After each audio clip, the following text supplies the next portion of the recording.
सभा के अध्यक्ष बहन रूपा राणा, जिला के प्रधान साथी सतपाल सैनी, CITU के राज्य के नेता साथी सुनील दत्त, साथी जगपाल राणा, यहाँ किसान सभा CPIM CPI के नेतृत्व के लोग भी मौजूद हैं।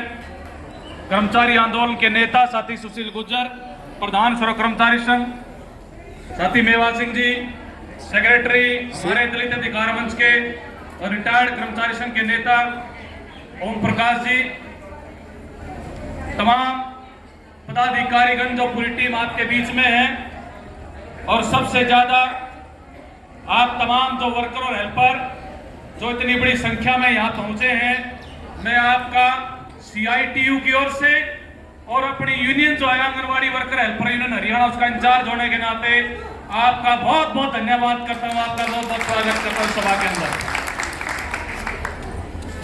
हम इकट्ठा हुए हैं, लड़ाई ना अपन पहले छोटी और ना लड़ाई आगे कम होनी, इस बात को हम समझते हैं। कोई भी सरकार रही हो, कोई भी पार्टी का राज आया हो, हमेशा हमारे डंडे हमारे झंडे अरियो त्रिपाल और या दरी अपनी दरी कभी भी लिपट के दफ्तर में नहीं रही, अपन हमेशा से आंदोलन में रहे। और ये सही बात हमारी प्रधान ने, जो रूपा राणा राज्य की भी प्रधान है यूनियन की और हमारे जिले की भी प्रधान है, उन्होंने बड़े स्पष्ट तौर पर कहा है कि भाई वायदे तो पहले वाले भी किया करते, लेकिन एक बात देख लो, वायदे पूरे नहीं किए तो वही हाल बनाएगा जो पुराने वाला का हाल हो रहा है। ये ठीक बात है। आज आप यहाँ इकट्ठे किस बात को लेकर हुए? दो मसले हैं जिनको लेकर आप इकट्ठे हुए हैं। हम जो आंगनवाड़ी वर्कर हेल्पर हैं, जो इस देश में जिनकी तादाद 25 लाख है, 25 लाख तो सेंटर है, सेंटर हमारी संख्या 50 लाख है और हरियाणा में 25,000 सेंटर है, तादाद हमारी 48,000 है, क्योंकि आंगनवाड़ी वर्कर और हेल्परों के कई पोस्ट जो खाली पड़ी है। हमारे यहाँ पर कई हमारी आंगनवाड़ी की वर्कर बैठी हुई है जिनके पास हेल्पर नहीं है कई साल से। मैं गलत तो नहीं कह रहा, हेल्पर नहीं है, कई जगह पर जो है वर्कर नहीं है, ये स्थिति है। और जहां वर्कर नहीं है वहां पर हमारी पड़ोस की जो वर्कर है उसको उसका चार्ज दे रखा है, और चार्ज के नाम पे कितना पैसा मिलता है? कितना मिलता है? 250 रुपये, वो भी नहीं मिलते। मतलब कायदे से होना क्या चाहिए? आपके पड़ोस के सेंटर का काम अगर आपको करना बतौर वर्कर करना, तो ये चाहिए कि भाई 2 तनख्वाह मिलनी चाहिए। अरे 2 छोटो, कम से कम उसकी आधी तनख्वाह दे दो। 250 रुपए में 2 सेंटर का काम करवाना चाहती है बीजेपी की सरकार।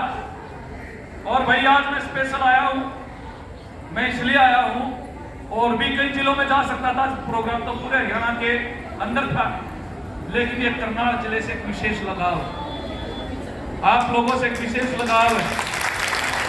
और लगाव इसलिए है, मेरा जिला भी वैसे करनाल है, लोकसभा क्षेत्र करनाल ही है मेरा, लेकिन दूसरा लगाव इस पार्क से, इस पार्क से ये है, अभी मास्टर जी आपको याद दिला रहे थे हमारे आंदोलन के बारे में। 14 फरवरी का दिन था, 16 फरवरी का, ये तो इनको याद होगा। 14 फरवरी को अपने पूरे हरियाणा का पड़ाव यहाँ डाला था, और मुझे याद है यहाँ पर इसके साथ अपन टेंट लगाया था, और उस पूरी रात में आपको याद रखना चाहिए, उस दिन आप जुलूस निकालते हुए वहां पर गए थे, घंटाघर चौक पे रात के 12 बज गए थे। और आप याद रखना, बेशक कोई बीजेपी की भी कोई हो सकता, कोई मोदी का बीजेपी का भी कोई उनके दिमाग में हो भी कमल के फूल के बारे में, आप उस रात को याद करना। रात के 12 बजे हुए थे, और हम ये चाहते थे कि कम से कम कोई मान सम्मान तरीके से कोई भी बीजेपी का नेता आके यही कहते कोई बात नहीं भाई, हम आपकी बात करवा देंगे। लेकिन आप याद रखना, रात के 12 बजे पूरे हरियाणा से महिलाएं आई हुई थी, वहीं बैठी थी, वहीं पत्थर पे बैठ के खाना खाया था।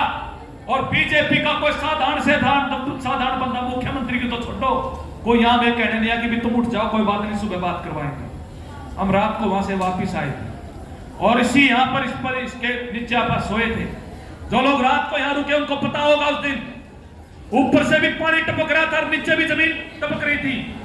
महिलाओं के जो कपड़े जो है, जो भी यहां लोग रुके हुए थे, उनके कपड़े रात को भीगे थे, इतनी ठंड थी। और मेरे को इसलिए याद है, जब वो 15 दिन पूरा पड़ाव चला, ये पीछे जो है ये छतरी सी पड़ी हुई है।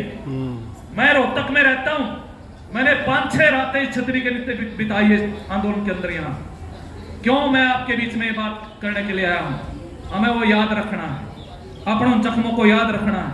अगर आप उनको याद